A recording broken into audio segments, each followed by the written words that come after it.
15 воркаут-площадок установят в этом году в Якутске и пригороде. Помимо уличных спортивных мини-комплексов появятся специальные площадки для людей с инвалидностью, а также велопарковки. Их установят за счет городского бюджета. За 5 лет таких площадок должно стать 75. Ранее воркаут-площадки в Якутске были открыты в 2017 году на Теплом озере и в 2018 на территории городского пляжа. В этом году при выборе мест учтены пожелания и предложения горожан. Район Набережной жители столицы выбрали не случайно.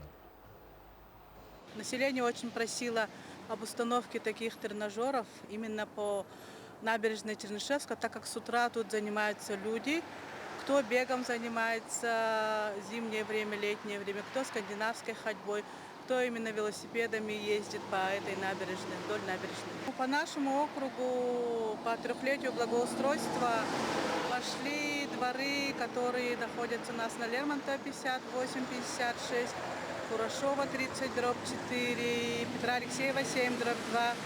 И там будут устанавливаться именно воркаут-площадки с тренажерами, с детскими площадками, с мафами.